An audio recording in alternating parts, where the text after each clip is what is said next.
जहां बाकी गांव में पंचायत चुनाव की सरगर्मी चरम पर है, कहीं नारे लग रहे हैं, कहीं पोस्टर चिपक रहे हैं, तो कहीं मतदाता की चुप्पी ही सबसे बड़ी रणनीति बन गई। लेकिन उत्तराखंड के एक छोटे से गांव में लोकतंत्र की एक ऐसी मिसाल सामने आई जिसने चुनाव को उत्सव ही नहीं बल्कि विश्वास की परंपरा बना दिया है। कोई नहीं है टक्कर में, मेरा प्रधान कैसा हो, निशाधारियों जैसा हो, मेरा प्रधान कैसा हो, निशाधारियों जैसा हो, डीसी मेंबर कैसी हो, जागीरदारियों जैसी हो। पिथौरागढ़ जिले के बेरीनाग ब्लॉक से लगभग 10 किलोमीटर दूर रीठा रैतोली गांव महज 800 की आबादी वाला एक शांत, सुंदर और सुसंस्कृत गांव। यहाँ कोई वोटों की गिनती नहीं हुई, कोई प्रचार रैली नहीं, कोई नारेबाजी नहीं, ना ही कोई वादों का अंबार। गांव ने एक बार फिर अपनी परंपरा को निभाया और सर्वसम्मति से ग्राम प्रधान और क्षेत्र पंचायत सदस्य चुन लिए गए, वो भी एक ही परिवार से, वो भी देवरानी और जेठानी। निशा धारियाल ग्राम प्रधान, जानकी धारियाल क्षेत्र पंचायत सदस्य। अब आप सोचिए, ये कोई बॉलीवुड स्क्रिप्ट नहीं है, ये सच्चाई है और इस सच्चाई की जड़ें बहुत गहरी है। रीठा रैतोली गांव का ये परिवार पंचायत में कोई नया नहीं है। 1980 से लेकर 2003 तक बालादत्त धारियाल रहे ग्राम प्रधान, फिर उनकी पत्नी अंबिका धारियाल बनी प्रधान, जानकी धारियाल बनी क्षेत्र पंचायत सदस्य। सास बहू की सरकार बनी थी एक वक्त और अब देवरानी जेठानी की जोड़ी पंचायत की कमान संभालेगी। दोस्तों, इस गांव में कोई हार जीत नहीं होती है, यहाँ भरोसे की सत्ता है और सेवा ही यहाँ राजनीति का असली एजेंडा है।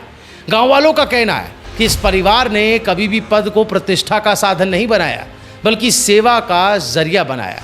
पिछले 5 साल से हमारे ग्राम प्रधान जिनके द्वारा किए गए कार्य सराहनीय है, एकदम सॉलिड है और ये पहले भी हमारे गांव में इनके पिताजी पूर्व प्रधान रह चुके हैं। 25 साल से इस परिवार ने अपने गांव के लिए अपना पूरा योगदान दिया है, भरपूर सहयोग दिया है और गांव में पूरा विकास किया है। आगामी भविष्य में भी ये पूरे गांव के पीछे अपना पूरा जीवन समर्पण कर रहे हैं। ये परिवार हमेशा से पूरे गांव वालों का चहेता परिवार है, इसलिए हम सभी लोगों ने मिल करके इन लोगों को दोबारा से बीटीसी मेंबर और ग्राम प्रधान के लिए चयनित किया हुआ है।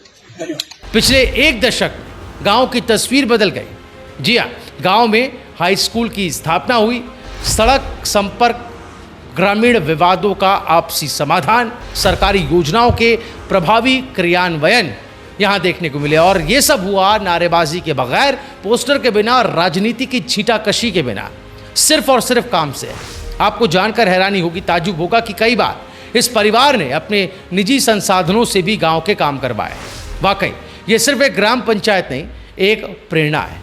साल 2023 में भी अंबिका धारियाल जो कि एक सास हैं और जानकी धारियाल जो उनकी बहू हैं, इनकी जोड़ी पंचायत में थी। गांव में सास बहू की सरकार के किस्से भी लोगों की जुबान पर थे और अब देवरानी जेठानी की सरकार बनी है जो लोकतंत्र की नई परिभाषा लिख रही है। जहां देश भर में रिश्तों की राजनीति अक्सर टूट फूट, गुटबाजी और विवादों में उलझी होती है, वहीं उत्तराखंड का ये छोटा सा गांव बता रहा है कि अगर रिश्तों में समर्पण हो और पंचायत में सेवा का जज्बा, तो फिर ना कोई विरोध होता है न कोई हार।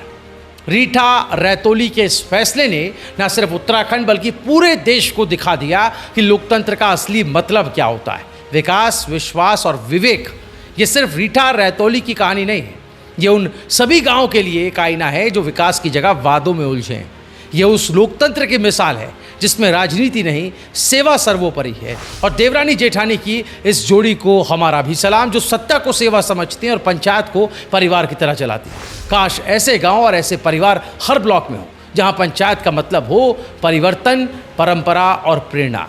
रीठा रैतोली के इस गाँव की ये जो सच्ची कहानी है पंचायत चुनाव में, इसको आप किस नज़रिए से देखते हैं? क्या आपको लगता है एक ही परिवार से पीढ़ी दर पीढ़ी जो प्रधान और पंचायत चुनाव में जीतते आ रहे हैं उम्मीदवार, क्या ये स्वस्थ लोकतंत्र की एक परंपरा है जो आगे बढ़नी चाहिए?